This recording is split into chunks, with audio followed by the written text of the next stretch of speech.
ሰላም የሉል ቲፕስ ቤተሰቦች፣ በዛሬ ቪዲዮ ስለ ሳይሌንሾ ኤአይ እናወራለን። ከማውራታችን በፊት ግን ሰብስክራይብ ማድረጋችሁን እንዳትረሱ። ቀጥታ ወደ ቪዲዮ እንሂድ።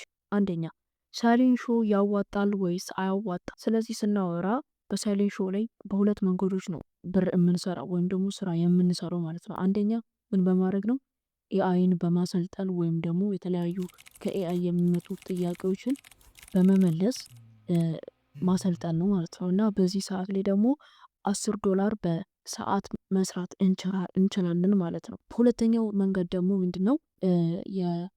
በአካባቢ ያለን የድምፅ ሁኔታ መቅዳት ማለት ነው። ይሄ ነው ደግሞ ሁለተኛው ብር የምናገኝበት መንገድ ማለት ነው። ስለዚህ አሁን አውቀናል ብር የምናገኝባቸው መንገዶች ሁለት ናቸው። ስለዚህ አሁን ደግሞ እንዴት ነው ምንድን ያተርፋል ወይስ ደግሞ ኪሳራ ነው ከዚህ የምናገኘው? የስልካችን ባትሪ እንጨርሳለን ወይስ ደግሞ በደንብ ብር እናገኛለን የሚለውን። አንደኛ በምን ያተርፋል ካላችሁ ሁለት መንገዶች አሉ ብያቸዋለሁ። አንደኛ በኤአይን በመሰልጠን፣ ሁለተኛ ደግሞ በአካባቢ ያለውን ድምፅ በመቅዳት ማለት ነው። ስለዚህ ስለ ሁለቱ ስናወራ የቱ ነው ከሁለቱ የሚያዋጣው እንበል። አንደኛ ላይ ያለው በዩኤስዲሲ የሚከፍለን ኤአይን በማሰልጠን የምናገኘው ብር ነው ማለት ነው። ስለዚህ የሚጠቅመን ምንድን ነው? ይሄኛው ነው የሚጠቅመን። እንዴት ነው ይሄኛው የሚጠቅመን ካላችሁ፣ ይሄ በአሁኑ ሰዓት አንድ ዩኤስዲሲ ወደ ዶላር ሲቀየር ስንት ነው የሚሆነው? $1 ነው። $1 ሁለቱም እኩል ስለሆኑ አሪፍ ነው ማለት። ይህ ማለት $10 ሰራችሁ ማለት 10 ዩኤስዲሲ ከሰራችሁ $10 አግኝታችኋል ማለት። ይህ ማለት በሰዓት ማለት ነው። ይህ ማለት ወደ ኢትዮጵያ ሲመነዘር እስከ 1800 ብር በሰዓት መስራት ትችላላችሁ ማለት ነው። ስለዚህ ከዚህ ላይ ደግሞ ምንድን ነው መጥፎ ነገሩ ካላችሁም ደግሞ ከዚህ በዩኤስዲሲ ከሚከፍለን ደግሞ መጥፎ ነገሩ ምንድን ነው ካላችሁ ደግሞ ቶሎ ብሎ ወይም ደግሞ በፍጥነት ወደ አካውንታችን ብሩ አይገባም ወይም ደግሞ ብሩን ቶሎ ብለን አናገኘው ማለት ነው። ስለዚህ ስናወራ አንደኛ ድምጻችንን ዝም ብለን በኤአይ ቀዳን፣ ለኤአይ ተናገርን ድምጻችንን፣ ከዛ ብር ይከፍለናል ማለት አይደለም። የተለያዩ በአለማችን ላይ ያሉ የተለያዩ የኤአይ ካምፓኒዎች አሉ። የኤአይ ካምፓኒ ድርጅቶች አሉ። እነዛ የኤአይ ካምፓኒ ድርጅቶች የእኛን ድምፅ የሚገዙት ከሳይሌንሾ ነው።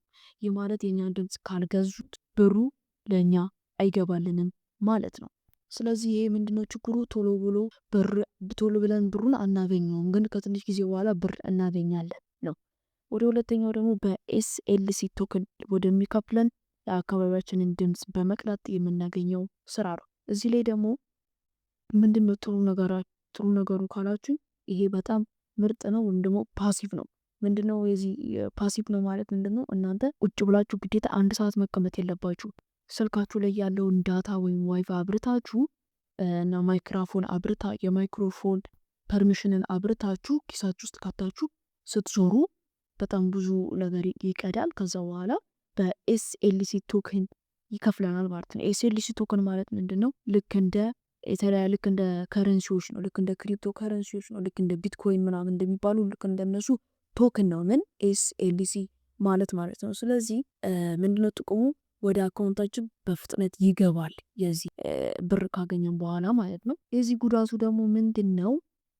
በአሁኑ ሰዓት አንድ ኤስኤልዲሲ ወይም ደግሞ አንድ ኤስኤልዲሲ ቶክን ወደ ዶላር ሲመነዘር ስንት ነው? 0.00005 ነው። ይህ ማለት 1000 ኤስኤልሲ ራሱ ቢኖራችሁ $1 ያነሰ ነው የምታገኙት ማለት ነው።